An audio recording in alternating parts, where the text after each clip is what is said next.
customers trying out the new Mate 10 Pro smartphone in a Huawei store in Beijing. The brand, known in China mostly for good value rather than top quality, is trying to enhance its image as a global competitor.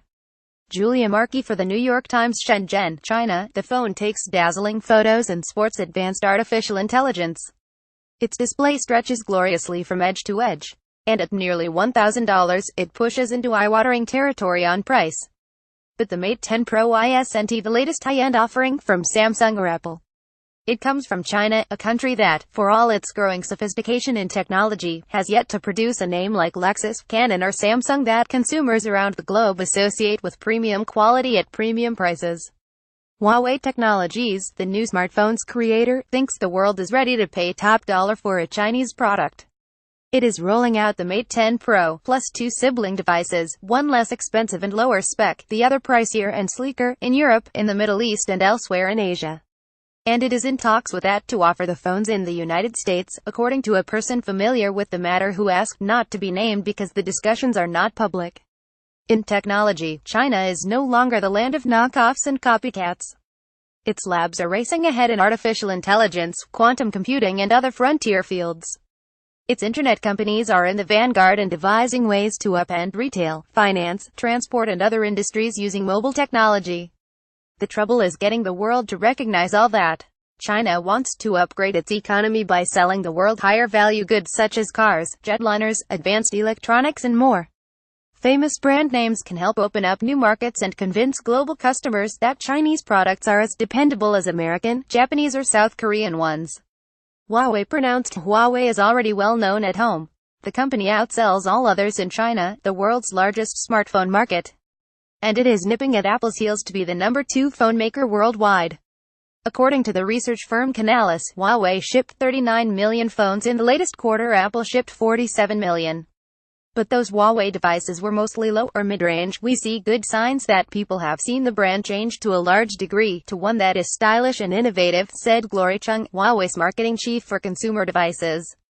I think that's a very good sign for us. Still, Ms. Chung said, Huawei would rather spend on developing smarter features and better technology than on marketing, even as she acknowledged the importance of building an emotional bond with users. The challenge for the company on that last front is significant compared with Apple or Samsung. Huawei has much further to go in forging that elusive something that leads someone to commit to a brand.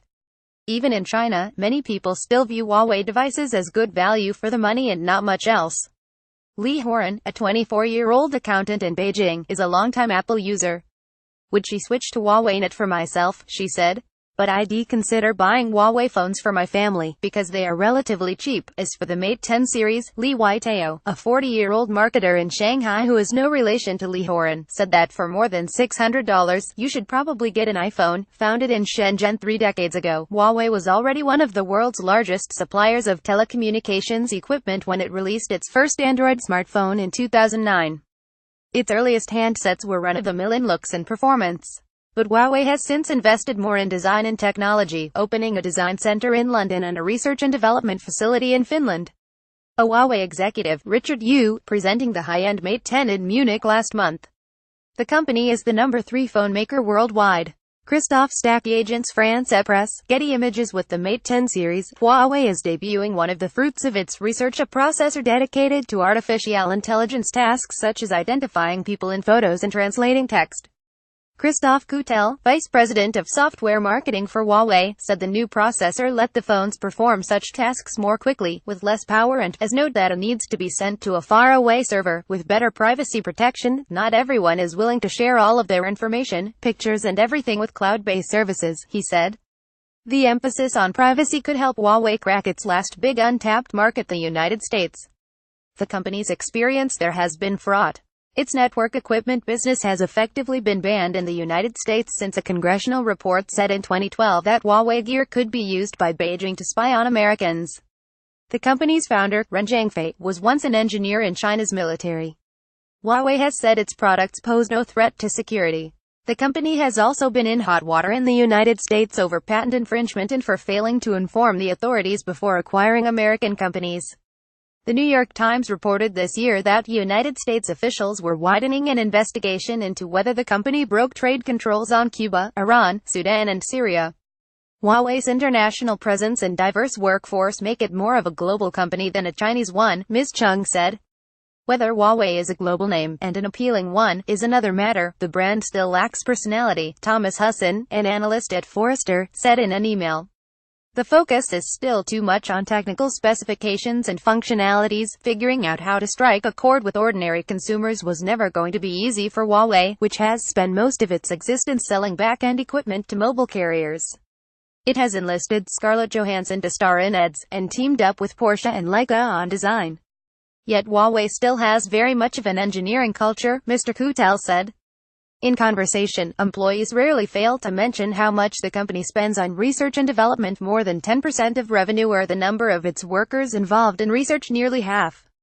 The company's attitude, Mr. Kutel said, had long been that its products spoke for themselves, that there was no need to hard sell anyone on their superiority. But I think this is changing. Huawei has been touring the world introducing users to its devices' clever but low-key features. To take a screenshot, for instance, you knock twice on the screen with your knuckle.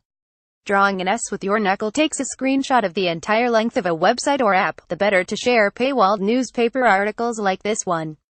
Under the hood, advancements may not drive sales unless Huawei brings them to the less expensive, mid-tier phones that will almost surely remain its biggest sellers, said Francisco Geronimo, an analyst at the research firm IDC. Mr. Geronimo said he had laughed when he heard Huawei executives talk years ago about becoming a top 3 phone maker. Today, he said, I wouldn't be surprised if they become number 1. Follow Raymond Zhang on Twitter at Zhang. Owen Guo contributed. Research from Beijing.